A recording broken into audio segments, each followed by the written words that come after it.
अन्ननलिकेमध्ये चिकूची B अडकली होती, तर कशा पद्धतीने ती बाहेर काढण्यात आली?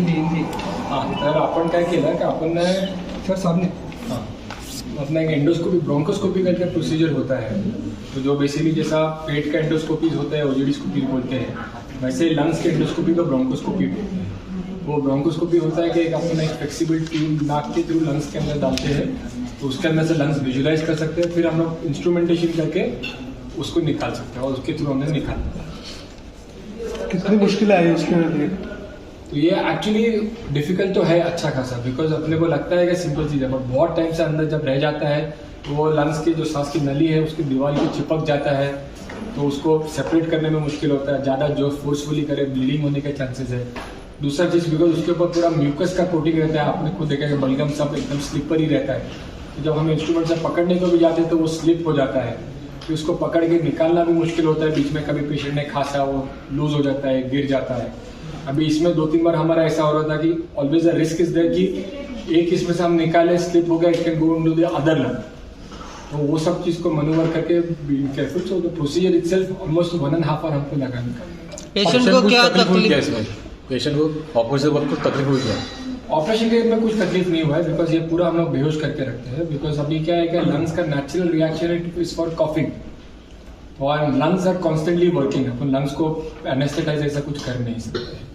तो अगर मैं लंग्स के अंदर भी ट्यूब डालूँ तो patient is constantly going to be coughing, तो फिर उसमें प्रॉब्लम क्या होता है कि अगर मैं अंदर जा रहा हूँ, पेशेंट कफ कर रहा है, तो मुझे कुछ करने ही नहीं होगा, बिकॉज मैं अब रास्ता उबड़ खड़ा है, पेशेंट कर रहे हैं पकड़ने, तो उसके लिए हमने फिर पेशेंट को पूरा पैरालाइज करके वेंटिलेटर पे रखे थे।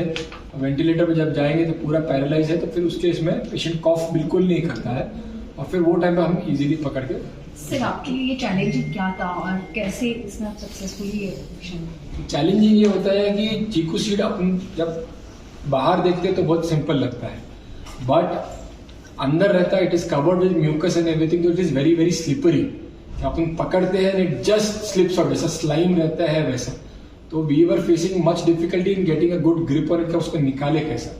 और 1-2 बार पकड़ के जब निकाल भी आधा रास्ता बाहर तक आ रहे थे, स्लिप हो रहा था, दूसरे लंग में जा रहा है, इसमें जा रहा है, तो because we had lots of equipment, करो चलो ये नहीं है तो ये ट्राई करो, ये नहीं है, फाइनली जो मैश रहता है जिससे पूरा राउंड करके उससे हम लोग उसको निकाल। पेशेंट को क्या तकलीफ होती थी और कितने दिनों के बाद वो अपने हॉस्पिटल में है?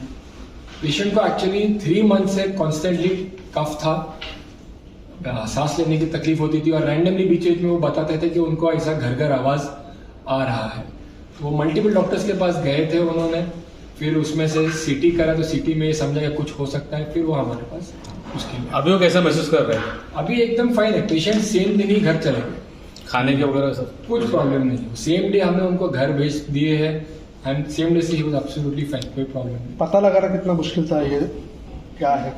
तो उसके लिए होता है कि सीटी करना जरूरी है। तो मेन क्या होता है कि अपने इंडिया में हम लोग we tend to ignore our symptoms, कि बहुत दिन से रहेगा, ऐसी आदत होती है, ये होती है, सो अनलेस सीटी स्कैन नहीं करते हैं it can not be picked up, तो एक हाई डिग्री ऑफ सस्पिशन रहना चाहिए।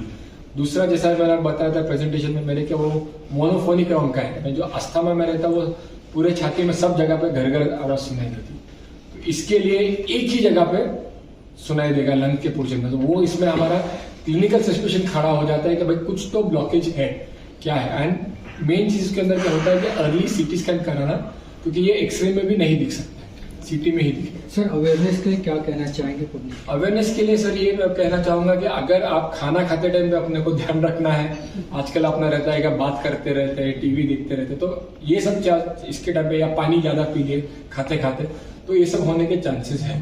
और अगर कभी भी परसिस्टेंटली आपको 1-2 महीना खांसी रह रहा है, सांस की तकलीफ हो रही है, तो आपको एक स्पेशलिस्ट डॉक्टर के पास जाना जरूरी है, क्योंकि सिम्टोमेटिक ट्रीटमेंट रहेगा तो उससे बीमारी का कभी भी इलाज नहीं होता है। एक होता है कि तकलीफ का इलाज करें, एक होता है बीमारी का इलाज करें।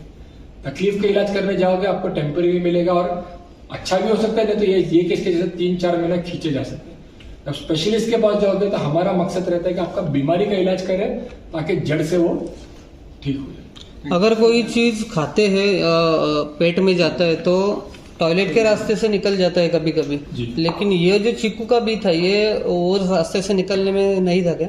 नहीं, बिकॉज ये लंग्स के अंदर था। लंग्स आपका पूरा अलग सिस्टम होता है, पाइप सिस्टम वो सब चीज पूरा अलग होता है। तो वो कभी कभी रह जाता है। पेशेंट को इसमें कितना खर्चा है? वो तो हमको पता नहीं, बट अराउंड आई थिंक 25-30 के आसपास। हाँ, क्योंकि वो भी हमने क्योंकि बिना एडमिशन के ओपीडी बेसिस पे। It's a OPD based procedures, so that वो काफी, अगर यही चीज अगर सर्जिकली करते हैं तो मतलब पूरा hospitalisation and everything comes in the different, पूरा 2 to 3 times cost, 2 to 3 times. Medicover hospitals आज अनाउंस करने जा रहा है जो इंटरवेंशनल पल्मोनोलॉजी ब्रांच में एक रेयर केस जो उन्होंने किया है, उसी के माध्यम से पल्मोनोलॉजिस्ट एंड फेफसा के जो रोग होते हैं उसमें इंटरवेंशनल टेक्निक बिना सर्जरीज के कैसे ट्रीटमेंट किया जा सकता है, उसके लिए आज हम लोग यहाँ इकट्ठा हुए, जिसमें एक रेयर केस जो डॉक्टर साहिद पटेल ने जो चिक्कू सीड्स जो एक पेशेंट्स के अंदर था वो इंटरवेंशनल टेक्निक से निकाला गया है, उसकी चर्चा हमने आज किया। We are proud to have doctors and infrastructures जो यहाँ पे मेडिकवर हॉस्पिटल्स में है, जो पूरे रायगढ़ डिस्ट्रिक्ट के लोगों के लिए बहुत ही लाभदायी है, जिसमें ये इंटरवेंशनल पल्मोनोलॉजी डिपार्टमेंट लॉन्च करने का श्रेय आज डॉक्टर साहिद पटेल के साथ जाता है। Thank you.